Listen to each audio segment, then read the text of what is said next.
Hello, ladies and gentlemen, and welcome back for a Friday edition of the Steel City Sports Report, where we talk all things Steelers, Penguins, and Pirates. I'm your host, Brady Vini, and today's report includes Justin Fields reacts to getting benched, and others speak, Steelers Jets injury report and game designations, and the Penguins and Hurricanes meet for the first time this season.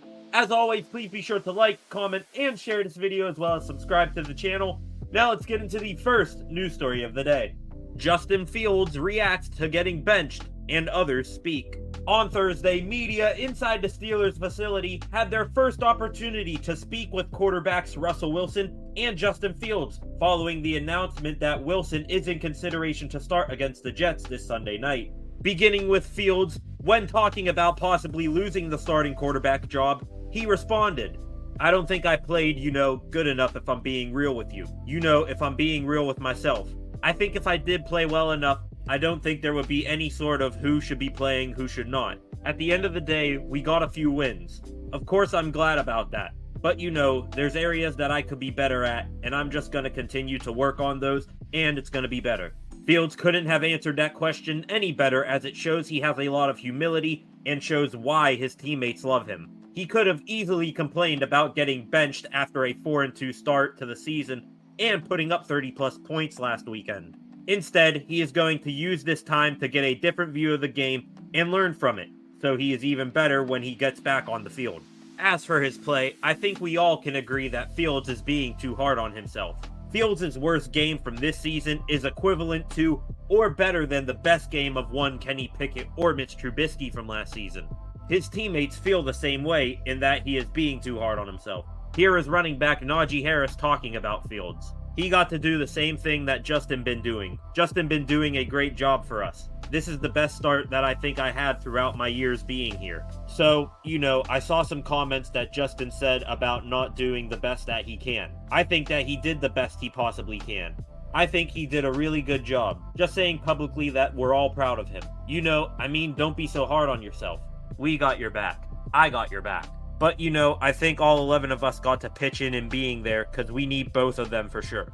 Naj is right. In today's NFL, you need two solid quarterbacks if you are going to remain competitive. Don't forget that a staggering 66 quarterbacks started at least one game in the NFL last year, so injuries or other circumstances are likely to happen, which makes the Steelers fortunate to have two NFL caliber quarterbacks right now.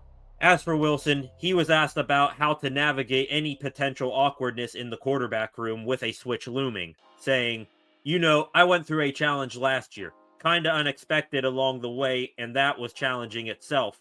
But at the same time, you lead with love. You lead with love for the game, love for your teammates, just love for what you get to do every day. And through that, I think that's where you grow as a group, as a team, and everything else. I'm just grateful for the opportunity. I know Justin is grateful too. We're just working our butts off every day. For me personally, I came here for one reason. That was to win the Super Bowl. That was to go as far as we could and see where we could go with it. I think we have that opportunity, but we gotta do the work. There's a lot more to go. There's a lot more games. There's a lot more tough challenges along the way. And through those challenges, I think love is going to bring it all together and just allow us to embrace one another and just understand that the obstacles are going to be worth it and we're going to overcome them all and we're going to do it together." Wilson also mentioned that he is in constant communication with Justin in telling him how proud he is of him, and the two quarterbacks even quoted the same Bible verse yesterday, James chapter 1 verse 2, which reads, "Consider it joy, my brothers and sisters, whenever you face trials of many kinds." Seeing this, it is apparent that the quarterback room this year has no dysfunction or pettiness like years past. At the end of the day, no matter who is in or out, they are all working towards the same goal of bringing a 7th Lombardi to Pittsburgh.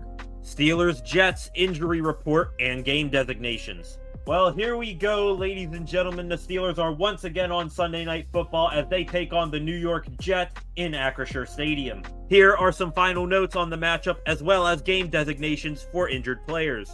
Starting with the Steelers, head coach Mike Tomlin said Friday afternoon that he has chosen a starter for Sunday night, but has elected to keep that decision in-house. Well, at least it was a secret for about half an hour, as wide receiver George Pickens also met with the media in the Steelers locker room, and he was talking about how he got extra reps in with Russell Wilson this week because, quote, this is his first start. Even if Pickens didn't spoil the decision, we all knew that Russ was going to start. Tomlin also once again said that it is certainly possible that both quarterbacks will get playing time. Back to the injury report and game designations for the black and gold. Outside linebacker Nick Herbig, running back Cordero Patterson, center Zach Frazier, and returning tackle Dylan Cook have all been ruled out. NFL insider Tom Pelissero reported earlier this week that Frazier's ankle injury is week to week, and the Steelers will not be getting him back until at least after the Week 9 bye.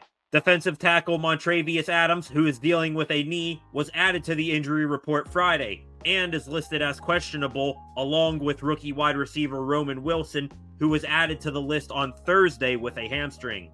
These are two potential rough breaks, as Adams has had a good year as a swap-in defensive tackle, and Wilson just played his first NFL game last week after dealing with an ankle injury for the past couple of months.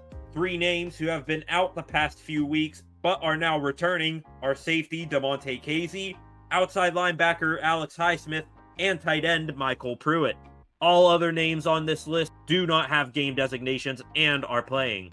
As for New York, interim head coach Jeff Ulbrich says that he expects recently acquired wide receiver Davante Adams to play Sunday night against the Steelers. This now gives the Steelers defense one hell of a challenge as they need to go up against four outstanding offensive players in quarterback Aaron Rodgers, running back Breece Hall, and wide receivers Davante Adams and Garrett Wilson. On the Jets injury front, corner Michael Carter has been ruled out with a back injury, and corner DJ Reed is questionable with a groin.